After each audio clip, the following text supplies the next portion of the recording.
Students, आज की video में हम लोग डिस्कस करने वाले हैं एक्सपेरिमेंटल फार्माकोलॉजी के यूनिट 1 के कौन कौन से इम्पॉर्टेंट क्वेश्चंस होंगे जो आपके शॉर्ट क्वेश्चंस में पूछे जाएंगे और लॉन्ग क्वेश्चंस में पूछे जाएंगे, और उसको आपको किस तरीके से लिखना है कि आप ज़्यादा से ज़्यादा नंबर्स क्या कर पाए, गेन कर पाए। तो अभी एग्जाम्स आने वाले हैं सबके, तो सबको ये टेंशन होगा कि कौन से क्वेश्चंस इंपॉर्टेंट है, मतलब पूरे यूनिट में कैसे क्वेश्चंस आएंगे, उसको लिखना कैसे। तो आज मैं आप लोगों को वही बताती हूँ।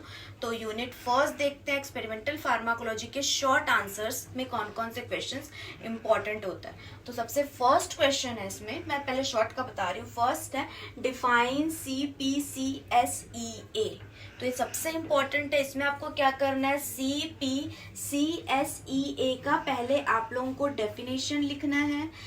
सबसे पहले इसका आप फुल फॉर्म लिखोगे। फुल फॉर्म लिखने के बाद ये कमिटी होती क्या है, इसका काम क्या होता है, वही लिखना है इसके डेफिनेशन में। उसके बाद इसका छोटा छोटा आप एक्सप्लेनेशन बना लेना, जो आप मेरे प्रीवियस वीडियो में देख सकते हो। जब मैंने ये एक्सप्लेन किया था उसमें इसके एक्सप्लेनेशन पॉइंट्स भी है, वहां से आप 4 से 5 पॉइंट अगर इसके एक्सप्लेनेशन के पढ़ लोगे, और अगर डिफाइन CPCSEA पूछता है तो उसमें अगर आप इतना ही लिख दोगे तो फिर वो शॉर्ट के लिए फिर वो सफिशिएंट होगा। नेक्स्ट है आपका question 2, what are OECD guidelines. तो सबसे पहले आप इसमें क्या करोगे, OECD का फुल फॉर्म बताओगे। फिर फुल फॉर्म बताने के बाद इसको पूरा डिफाइन करोगे कि ये होता क्या है, डिफाइन कर देना। उसके बाद ये गाइडलाइंस क्या होता है, सबसे पहले फर्स्ट में लिखना है इसका फुल फॉर्म। फुल फॉर्म के बाद सेकंड में आप लिखोगे इसका डेफिनेशन। डेफिनेशन के बाद थर्ड में आप गाइडलाइन को एक्सप्लेन करोगे। उसके बाद फोर्थ में आप क्या लिखोगे, OECD गाइडलाइंस के इसके यूजेस लिख दोगे। 5 to 6 पॉइंट अगर आप इसके यूजेस लिख दोगे कि ये गाइडलाइन है, ये क्यों यूज होता है, इसके यूजेस क्या क्या है, ये 5 to 6 अगर आप पॉइंट्स लिख दोगे तो ये आपके शॉर्ट आंसर के लिए पूरा क्या होगा, सफिशिएंट होगा। नेक्स्ट थर्ड क्वेश्चन है जो बहुत इंपॉर्टेंट है और जो पूछा ही जाता है, वो है आपका डिफाइन लेबोरेटरी एनिमल्स। ठीक है, तो इसमें आप क्या करोगे, आप पहले लेबोरेटरी एनिमल्स क्या होते हैं उसको लिखोगे आप। ठीक है, लेबोरेटरी एनिमल्स का पूरा डिफाइन करोगे उसको अच्छे से।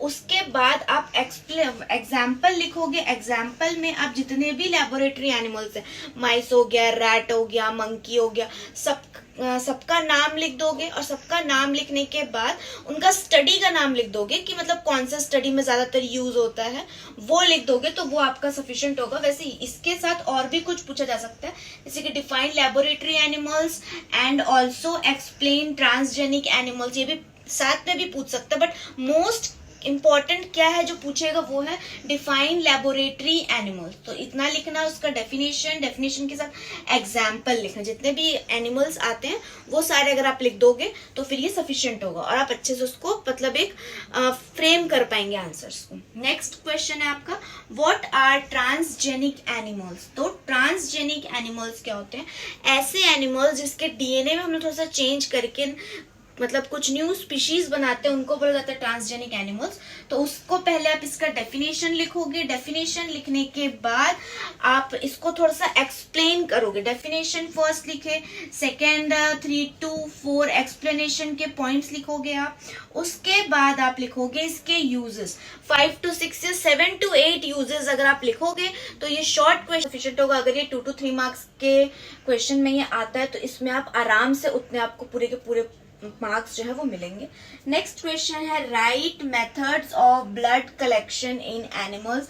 ये भी मोस्ट इंपॉर्टेंट क्वेश्चन है, ये पूछा ही जाता है, शॉर्ट और लॉन्ग दोनों में पूछ सकते हैं। तो इसमें आपको क्या बताओगे, सबसे पहले आप इसमें क्या लिखोगे, कॉमन मेथड्स लिखोगे। पहले तो आप ये बताओगे, लिखोगे ब्लड कलेक्शन क्या होता है। सबसे फर्स्ट आप एक्सप्लेन करोगे, किसको एक्सप्लेन करना, सबसे पहले ब्लड कलेक्शन को। ब्लड कलेक्शन को एक्सप्लेन करने के बाद फिर सेकंड आप क्या बताओगे, कॉमन मेथड्स लिखोगे। कॉमन मेथड्स का सिर्फ आप नाम लिख दोगे, यहाँ पे कॉमन मेथड्स का नाम लिखना। कॉमन मेथड्स के नाम लिखने के बाद अब इसके बाद आप क्या करोगे, सारे मेथड कॉमन मेथड्स लिखोगे। कॉमन मेथड्स के बाद क्या करना, अब एक एक करके जितने मेथड्स आप लिखे थे वो सारे मेथड्स का नाम लिखना, एक एक करके मेथड्स लिखना। उसके बाद उसको आप क्या कर देना, एक्सप्लेन कर देना। 1 से 2 लाइन में अगर आप उसको एक्सप्लेन कर दोगे तो वो मोर देन सफिशिएंट होगा आपके 3 to 4 मार्क्स के लिए। आपको पूरे के पूरे मार्क्स मिल जाएंगे। और अगर आपको देखना है कि कौन कौन से ब्लड मेथड्स होते हैं, ब्लड कलेक्शन के मेथड्स होते हैं, उसका एक्सप्लेनेशन, तो मैंने ये अपने चैनल में आप जाके देख सकते हो। एक्सपेरिमेंटल फार्माकोलॉजी में यूनिट 1 में सारा मैंने बहुत अच्छे से एक्सप्लेन किया है, तो वहां जाके आप उसको देख सकते हो। नेक्स्ट क्वेश्चन है आपका 6th question, write short note on drug administration routes in animals. तो इसमें आपको क्या बताना है कि एनिमल्स में ड्रग का जो एडमिनिस्ट्रेशन करते हैं वो कौन कौन से रूट्स के थ्रू करते हैं। तो इसमें आप क्या लिखोगे, इसमें ड्रग एडमिनिस्ट्रेशन के बारे में थोड़ा सा एक इंट्रो दे दोगे, ठीक है, इसके बारे में थोड़ा इंट्रो दोगे। उसके बाद आप कौन कौन से मेथड्स होते हैं ड्रग एडमिनिस्ट्रेशन के, सबको पॉइंट वाइज लिख दोगे। जैसे फर्स्ट ओरल हो गया, आईवी हो गया, थर्ड IM हो गया, ठीक है। तो और भी मेथड्स होते हैं, आप मेरे वीडियो में जाके देखना। ये सारे को पॉइंट वाइज लिख दो। पॉइंट वाइज लिखने के बाद साथ ही साथ आप 1-2 लाइन में एक्सप्लेन कर दोगे कि ओरल रूट में किस तरीके से ड्रग एडमिनिस्टर करते हैं, IM में किस तरीके से एडमिनिस्टर करते हैं, IV में किस तरीके से एडमिनिस्टर करते हैं। तो इतना लिख दोगे तो इतना क्या होगा, सफिशिएंट होगा। अब नेक्स्ट क्वेश्चन आते हैं, define euthanasia with explain 1 method. तो इसमें आप क्या लिखोगे, सबसे पहले यूथेनेशिया के बारे में उसको आप पहले डिफाइन करोगे। डिफाइन करने के बाद अब बहुत सारे मेथड्स होते हैं, उसमें से कोई एक मेथड को आप लिखोगे। वो मेथड को, किसी भी एक मेथड को लिखोगे, उसको आप डिफाइन करोगे, डिफाइन करो, या फिर उसको आप उसका इंट्रो लिखो। इंट्रो लिखने के बाद वो कैसे होता है, कैसे परफॉर्म किया जाता है, उसको आप फ्लो चार्ट के फॉर्म में थोड़ा सा बना के बता दो। तो इतना क्या होगा, शॉर्ट आंसर के लिए 3 से 4 नंबर का अगर क्वेश्चन आया है तो उसके लिए सफिशिएंट होगा। नेक्स्ट क्वेश्चन है आपका, right short note on ethical use of animals in research. ठीक है, तो इसमें सबसे पहले आप क्या बताओगे कि एथिकल यूज क्या होता है। एथिकल यूज का आप 1 से 2 लाइन का पहले इंट्रो दे देना। 1 से 2 लाइन का इंट्रो लिखना। एथिकल यूज मतलब कि उनको मतलब ज्यादा हार्म ना करें।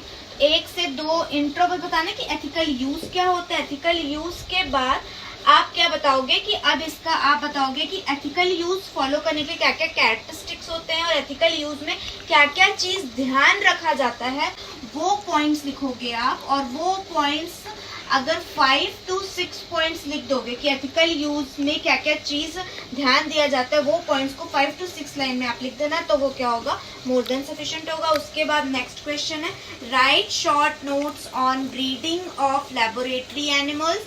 तो इसमें सबसे पहले आप ब्रीडिंग को डिफाइन करना कि ब्रीडिंग क्या होता है। और ब्रीडिंग को डिफाइन करने के बाद फर्स्ट ब्रीडिंग डिफाइन कर दी है, उसके बाद आप इसके कैरेक्टरिस्टिक को 5 to 6 पॉइंट्स में क्या कर देना, एक्सप्लेन कर देना। उतना कर दोगे तो ये 3 to 4 मार्क्स के लिए क्या होगा, सफिशिएंट होगा। तो ये रहे यूनिट 1 के शॉर्ट आंसर्स के क्वेश्चंस कि यूनिट 1 से कौन कौन से क्वेश्चंस शॉर्ट आंसर में पूछे जा सकते हैं। तो अब यूनिट 1 के लॉन्ग क्वेश्चंस क्या क्या होंगे और उनमें क्या क्या लिखना है, ये अब आप देखिएगा मेरे नेक्स्ट वीडियो में।